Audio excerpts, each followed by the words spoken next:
All right, so you've built your credibility, if you've built your network, you've still got rejected. It's inevitable, it's going to happen. What are the alternative funding options available for founders? Well, I would say, first of all, being rejected is just par for the course. And you can talk to the biggest tech companies we all know today, and they all got rejected hundreds of times. So it is, for every 1,000, one will get funded. So going for investment is just part of your funding strategy. It's not the everything. And sometimes getting the no can do you a favor. So I just always say it's not pretty. It's quite an ugly journey funding your business, particularly during the survival stage. So you're doing things like your startup loan, and each of the founders can get a startup loan. That's how Swoop started. That's how we built our prototype. We entered grant competitions. We got our R&D tax credits. We took out a small loan for our cash flow. You're going to friends and family, and your friends and family might want to put a loan in. They might want to put an angel investment in. So it's just it's never ending, and you have to give some part of your week, or someone within your business has to spend some part of their week always looking at your cash runway, and making decisions based on you're getting to your next milestone before you're looking. So, and then who you're speaking to as an investor, when you're speaking to them, is absolutely key. And I think earlier we were talking about, we had somebody on Swoop who went to VCs too early, and couldn't understand it. Their business is fantastic. They're now doing millions and millions in turnover, and now VCs are coming to them. But what they needed was cash flow. And so we were able to fund their growth through giving them a facility, pay for their marketing, pay for what they needed to make the sales, to make the return, to keep growing. So it's just one of the parts of how you're going to fund your business. It's not the only part. And if you're getting no's, I would say you're probably getting a favor. You're getting a no. Never just accept a no. If you can say, is there any feedback you could give me? You might get feedback there and then, but using that feedback, like, honestly, don't say they don't really know what they're talking about, because we have taken it in and we've gone, these people know what they're talking about. We should just start running our business in with these metrics in mind, with these thoughts in mind. It just actually given me a lesson on how to view my business. So get something out of every no. Don't take it personally. It's part of the game, and it might be the best thing that ever happened to you, because now Kieran and I look back at some no's we got and we go, thank the Lord God we did not take them in as an investor. They were the wrong investor for our business.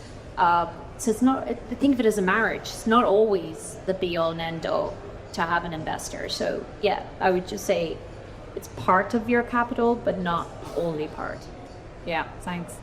And Patrycja, from your perspective, when do you advise founders to stop chasing VC every day?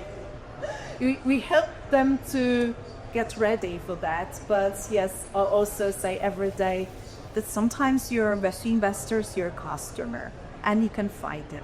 And I have two stories, actually even more, but I'll give two stories in a minute. But I think very often founders think, oh, I'm fundraising and it's a badge of honor.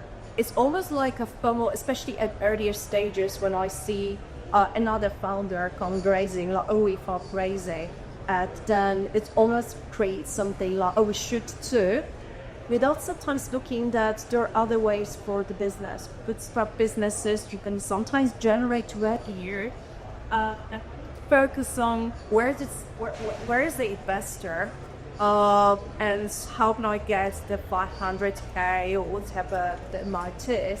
You're not focusing on how can I actually make the business sustainable, maybe they're back. And it's not up way, because it depends on the sector, depends on maybe investors in tech. You've got big tech businesses where they need the funding, they need to find a way, and there are early grants, there's a VC way, there are angels, there are loans.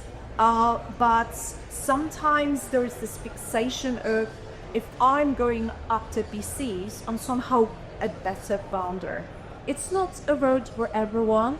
If you're really building a business that is going to scale X times, yes, maybe, but not every business needs that if there is a tech element. So two stories. So I had within our network, we have a founder, female founder, who is somewhere around Series A, and they really struggled to raise Series A, even though the business is really interesting. They do something digital, AI, like media, multimedia. So you would think a successful business generating revenue and shouldn't have problems. And the first from female founder, really like attention to detail and everything there. And she struggled through it. And there is this gap between that Sears said, you might agree that there's obviously that becomes very steep.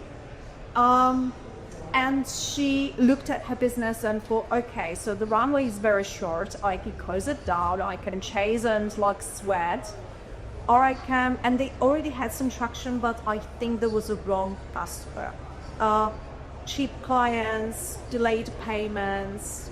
So the advice there was, do a bit of a review of that. Maybe there was another way. She had nothing to lose, and she just put everything on like, okay, so we're going to fire all the clients that were probably not fit for us, remodeled the business slightly, and approached the clients that she had dreamt of. We're talking the Regent Street by the, big brands. They don't need the CRSA anymore. They're fully sustainable. The business is really well and operating. And sometimes this is just simple as that. I spoke to another founder yesterday, early stage pre-seed, was trying to chase angels. And we caught up after 2 months. I said, how's it going? Have you had some traction? Do you have your term sheets? And said that no, it was really hard. But instead of chasing, because it's a full-time job, we started really focusing on generating growth and reaching out a lot of outbound. And we are making money, we are selling, we are shipping to, I think they are now shipping to Miami. They do some earpieces like jewelry. And they found a way. And he says, probably until we start developing the tech, we won't be going the VC road. Lots of founders think VC road is like, oh, I will get the funding and my life is easy and it's going to be really smooth. Is it? No. It's where the school begins. And, it's like you want to have that a brief, maybe for a day, and then the hard work begins.